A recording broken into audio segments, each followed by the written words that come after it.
तो फाइनली 21 फरवरी कल है और आपका एग्जाम है फिजिक्स का। पूरे साल जिस सब्जेक्ट ने आपको परेशान किया, एक्चुअली मैंने जितने भी मेंटरशिप कॉल लिए थे उसमें सबका एक ही कंसर्न रहता था, दीदी बाकी सारे सब्जेक्ट जाएंगे, फिजिक्स बता दो क्या करना है। तो मैं समझ सकती हूँ कि आपका क्या स्टेट होगा। बहुत लोगों को नींद नहीं आ रही होगी, समझ नहीं आ रहा क्या करे, मतलब बहुत सारी चीज़ें एकदम ओवरवेलमिंग लगती है। और पहले दिन तो रहता ही है ये प्रेशर। आई कैन अंडरस्टैंड, दीदी डेरिवेशन तो नहीं भूल जाएंगे, इतने सारे फॉर्मूलाज है, ये है वो है। तो आज के वीडियो में मैं अपना एक्सपीरियंस शेयर करने वाली हूँ कि मेरे फिजिक्स बोर्ड एग्जामिनेशन के एक रात पहले मेरा क्या स्टेट था, जिससे आप चीज़ें रिलेट कर पाओगे। मैं ये भी आपको बताने वाली हूँ कि आपको क्या चीज़ें नहीं करनी चाहिए इस लास्ट मोमेंट पे और अभी क्या करना चाहिए। तो ये वीडियो आप रिलैक्स होकर आराम से देखो। सबसे पहले मैं आपको बता देती हूँ, जब मेरा एग्जाम था नेक्स्ट डे, मैंने करा था साल भर पढ़ाई, तो मुझे था कि हाँ भाई कुछ तो कर लूंगी। बट फिर भी वो पता नहीं लास्ट डे में इतना इतना ज़्यादा स्ट्रेस्ड थी कि मैंने खाना तक नहीं खाया था। मेरे को मम्मी ने बोला खाना तो खा लो, मतलब एग्ज़ाम देने जाना है, कल एग्ज़ाम है। इतना ओवर स्ट्रेस हो गई थी मैं, मतलब मैं पता नहीं, मेरे टेलीस्कोप वो सारे वाले डेरिवेशन थे मुझसे हो ही नहीं रहे थे। मैं डायग्राम बना रही थी फिर भूल जा रही थी। मेरे को ऐसे लग रहा था मेरा ब्रेन सैचुरेट हो गया और चीज़ें नहीं ले पा रहा।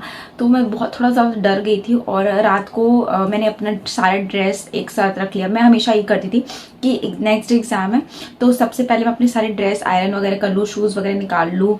उसके बाद सोने जाने वाली थी मैं, तो उसके बाद सारी चीज़ें, ड्रेस वगैरह, अपने एडमिट कार्ड मैंने चेक किया, आईडी कार्ड मैंने चेक किया, सारा पेन पेंसिल शार्पनर इरेजर पहले से मैं शार्प वाप करके जाती थी, वहाँ कुछ मुझे करना ना पड़े। ठीक है, ये सारी चीज़ें मैंने निकाली अब रेडी होने के लिए, ताकि मैं नेक्स्ट डे ज़्यादा स्ट्रेस नहीं हो, बस फ्रेशन अप होके पूजा करके बस जाना है करके। बट मुझे नहीं पता, उस रात मुझे नींद ही नहीं आई थी। मैं यूट्यूब में से वीडियोस देखे जा रही थी कि ये आ जाएगा वो आ जाएगा, ये इंपॉर्टेंट है। मुझे लग रहा था बस कुछ छूट मच जाए, पता नहीं, वो बहुत एंग्जाइटी सी रहती है, समझ नहीं आ रहा क्या करे। करी आपने पढ़ाई, आई कैन अंडरस्टैंड, बट वो होता है ना कि अभी कल एग्जाम है जिससे सब डरते हैं। हमारे टीचर्स ने भी बोला था फिजिक्स का पेपर ऐसा वैसा, तो मैं थोड़ा सा डरी वरी थी। बट मैं ट्राई करी थी कि जैसे अगर डर को भगाना है तो उसका एक ही काम है, आप पढ़ाई कर लो। ठीक है, अगर आप पढ़ते रहोगे ना तो वो धीरे धीरे टाइम अपने आप पास होते जाएगा एंड इवेंचुअली आपको डर नहीं लगेगा पढ़ते रहोगे। बट मैं जैसे जैसे पढ़ रही थी मेरी घबराहट और बढ़ रही थी, यार ये मत भूल जाओ वो मत भूल जाओ। तो फिर मैंने एक एक पेज के अपने नोट्स बना रखे थे। मैंने फटाफट अपने नोट्स रिवाइज किए, जो जो फॉर्मूला मैं भूल रही थी, डायमेंशन, जो भी सारी चीज़ें थी मैंने उसको करा। उसके बाद मैं रे ऑप्टिक्स में थोड़ा सा बहुत ज़्यादा स्ट्रगल करती थी, पता नहीं शायद मैंने उसको टाइम नहीं दिया था कि क्या। तो फिर मैं सारा बना के देख रही थी कि अच्छा इस केस में कैसे होगा। प्रीवियस क्वेश्चंस जो मुझे लगता था कि मैंने पहले नहीं किए थे, मैं उस पर ज़्यादा ट्राई करी थी। और लास्ट का जो टाइम था, मैं मम्मी ने बोला कि अब तुम सो जाओ, अब तो कल एग्जाम है। तो मैं सोने जा ही नहीं पा रही थी। मैं 10 मिनट में से लेटी, फिर मैं उठ गई, फिर सोई, फिर लेट, मतलब मुझसे नहीं सोया जा रहा। तो मैंने सोचा ठीक है अब नहीं सोते एग्जाम के पहले। ये इतना मतलब बुरा डिसीजन था ना, मतलब लिटरली आपको ऐसा प्लीज ऐसा मत करना, जाके आराम से सो। ब्रेन को प्रॉपर फंक्शनिंग के लिए स्लीप रिक्वायर्ड है। जितना भी पढ़ा है रिवाइज करो, प्रे करो और सो जाओ चुपचाप से। नहीं नींद आ रही तो भी लेटे रहो। बट मैं उस टाइम पे मैं आपको बता नहीं सकती, मुझे कोई बताने वाला कुछ था ही नहीं। तो मैं तो भाई, मेरे को नींद ही नहीं आ रही, मैं उठ गई, मैं क्वेश्चन सॉल्व करने लगी, पेपर देखने लगी। मेरे डार्क सर्कल भाई मैं क्या बताऊँ, नेक्स्ट डे तो मुझे ऐसा लग रहा था कि मैं बेहोश ना हो जाऊँ। तो मैं ट्राई करी थी कि 1 घंटा सो जाओ, 2 घंटा सो जाओ, थोड़ा सा ही सो जाओ ताकि थोड़ा सा तो दिमाग काम रहे। बट फिर भी मेरे से नहीं हो रहा था। 10 मिनट के लिए ऐसे नैप वैप लेके, उसमें भी ये हो जाएगा वो होगा, ये हुआ तो क्या होगा, ये सारी चीज़ें मैं सोच रही थी। वैसे ऐसे करके दिन हो गया और दिन हो गया। और मुझे रियलाइज़ हुआ, मेरी मम्मी ने बोला कि तुम सोई नहीं हो। मैंने बोला नहीं मैं सो गई थी, मैं अभी उठी हूँ। तो मम्मा ने बोला तुम ऐसे क्यों दिख रही हो फिर। तो मैंने बोला कि नहीं मैं सो के उठ गई थी। नहीं तो मेरे को सुबह सुबह डांट नहीं खानी थी। तो उसके बाद फिर मैं रेडी वेडी हुई, थोड़ा सनलाइट लिया, नहाने से फ्रेशन वगैरह हो जाते हैं। और फिर मैं एग्ज़ाम हॉल में गई एंड जैसे ही पेपर मिला, मेरे फ्रेंड्स उससे पहले कुछ कुछ डिस्कस करते हैं, वो मुझे चीज़ें समझ नहीं आ रही थी कि वो क्या डिस्कस कर रहे हैं। तो मैं थोड़ा सा और डर गई थी, इसलिए ना ये डिस्कशन वगैरह अवॉइड करना चाहिए यार। पता नहीं क्यों एग्जाम से पहले तो करना ही चाहिए। ये फॉर्मूला बता दे सुहा, ये बता दे। मेरे तो एकदम और हालत मेरी बैंड हो गई थी। फिर पेपर मिला और उसमें स्टार्टिंग के 3-4 क्वेश्चन एकदम हार्ड तो एकदम कैलकुलेशन वगैरह, मेरे तो दिमाग खराब हो गया। मैंने बोला ये क्या आ गया, ये तो मैं करती, मतलब मैंने किया था बट होता है ऊपर ऊपर से देखा था, एकदम पेन पेंसिल से प्रैक्टिस नहीं की थी। मेरे को पता था ये कॉन्सेप्ट है, ये सारी चीज़ें जैसे तैसे मैं कर रही हूँ। 1-2 क्वेश्चन स्टार्टिंग में मैं बहुत ज़्यादा अटक गई थी, तो उसीलिए मुझे बहुत ज़्यादा मतलब थोड़ा सा मेरा और दिमाग खराब हो गया था। अब बोल के दीदी आप तो इतना झूठ बोल रहे हो, 95 तो आए हैं आपके, फिर क्यों कर रहे हो। नहीं, मेरे ना टर्म 1 और टर्म 2 था, तो टर्म 1 में मेरे फुल मार्क्स थे। इसमें मैंने बहुत, फिर एंड में मैंने बहुत मतलब रीचेकिंग वगैरह की और सोचा, दिमाग लगाया, कैलकुलेशन मतलब वो बार बार मैं कर रही थी, थोड़ा वो एनजाइटी वो हो गई थी।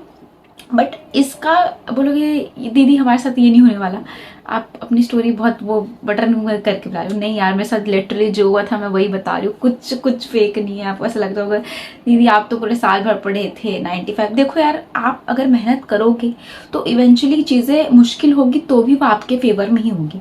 बोलते हैं ना, अगर आप मून तक जाना चाहते हो, है ना, तो अगर आपने उतनी मेहनत की तो अगर आप कम से कम स्टार तक तो पहुंचोगे ही ना। वही वाला सीन था, क्योंकि मैंने इतनी मेहनत की थी, मुझे लगता है 100 और 100 आना ही चाहिए था, क्योंकि साल भर पढ़ाई की, ये किया वो किया, इतने क्वेश्चन सॉल्व किए, ये इतनी सारी बुक की है, तो लगता था इतने तो आने चाहिए। मैं घर आके भी थोड़ा सा अपसेट थी, पापा से भी बात किया मैंने, पापा ने बोला कोई बात नहीं, चलो देखते हैं क्या होता है करके।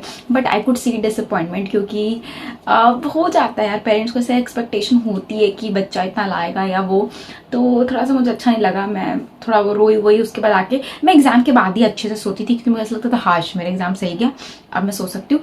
और फिर मैं आके बस खाना वाना खाया, पापा से बात की और मैं सो गई। फिर रिजल्ट आया तो आई वॉज हैप्पी कि चलो फिजिक्स में मेरे आ गए 95।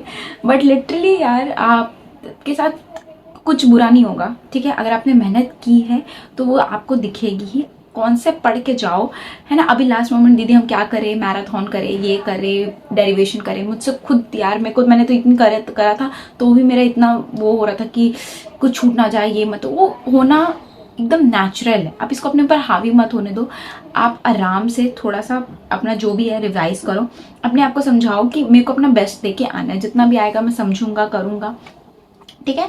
और उसके बाद आप क्या करो, आप अपने कल के लिए सारी प्रिपरेशन कर लो, ठीक है। लोकेशन चेक कर लो कितने दूर जाना है आपको, है ना। अपने जिसमें भी जाना है, फ्रेंड्स के साथ जा रहे हो, जैसे भी जा रहे हो, सब डिसाइड कर लो अभी से। सारे चीज़ें, पेन पेंसिल एडमिट कार्ड सब चीज़ चेक कर लो। और मैं आपको बस इतना बोलूँगी कि बस भगवान से ये प्रे करना कि मैंने जितनी मेहनत की है मुझे उसका फल मिले, बस। देखो यार, कभी भी लाइफ में ऐसा कुछ नहीं मांगना जो आपका नहीं है। मतलब आप समझ रहे मैं क्या बोल, जबरदस्ती का हम बोलते नहीं है कि यार हमारे 99 ना जाए, 95 आ जाए। अगर आपको अंदर से लगता है आपने इतनी मेहनत की है तो देखना वो जरूर होगा। एंड नहीं किए तो भी मेरे तो हम लोग सबका ये रहता है यार आप आ जाए। बट जेन्युइनली यार, आप बिलीव रखना, अगर आप जिस दिन हार्ड वर्क करो किसी भी चीज़ के लिए, आप ये बहुत छोटी सी चीज़ है, 12th अभी आपके लिए बड़ी है जेन्युइन, और होनी भी चाहिए, क्योंकि आप अभी इसी स्टेज पर आपको यही काम करना है। बट अब आगे कहीं भी जाओगे तो आप जितना हार्ड वर्क करोगे ना, कभी कभी चीज़ें वो इतनी भी नहीं मिलती है। कॉलेज में तो मैंने देखा है बहुत सारी चीज़ें, बट अगर आप हार्ड वर्क करोगे ना तो वो कभी ना कभी आपको मिलेगा ही मिलेगा। और जब वो भगवान आपको देगा तब बोलोगे अच्छा उस टाइम नहीं मिला था, इसका मतलब कुछ और बड़ी चीज़ के लिए आपको भगवान प्रिपेयर कर रहा था। तो अगर आपने मेहनत की है तो सब आपके फेवर में होगा और कभी ना कभी आपको रिजल्ट मिलेगा, ठीक है। अपना बेस्ट दे के आओ एंड सब अच्छा होगा। मैं भी आपके लिए प्रे करूंगी। एंड रिवाइज करो, सो जाओ, ठीक है। सोना प्लीज इंपॉर्टेंट है, वो ब्रेन आपका फंक्शन नहीं कर पाएगा, फ्रस्ट्रेट हो जाओगे। और कुछ लोग बोलते हैं दीदी कि स्टार्टिंग में क्वेश्चन नहीं बने तो क्या करे, फ्रस्ट्रेट हो जाते हैं। मेरे से तो खुद उस दिन एग्जाम के दिन होता, इतनी प्रिपरेशन करके गई थी तो भी। तो कोई दिक्कत नहीं है, अपने आप को वो कराना है कि और भी क्वेश्चन है, और भी क्वेश्चन है। इसलिए जब मैंने वो पार्ट छोड़ा, जब मैं एकदम फंस गई थी, तो उसके आगे आगे में जाके मुझे लगा हाँ ये तो आता है, ये तो आता है। फिर आप आगे भी बढ़ते जाओ थोड़ा सा, ठीक है। कोई आपका मार्क्स काटने के लिए नहीं बैठा है वहां पे। अगर आप सही आंसर दो लिखोगे तो आपको मार्क्स मिलेंगे ही मिलेंगे। तो ये सब के बारे में स्ट्रेस नहीं होना है कि दीदी कोई फेल कर देगा, कोई ये कर देगा, वो कर देगा। आप टू द पॉइंट चीजें लिख के आओ, ठीक है। और सब अच्छा होगा, ठीक है। All the very best.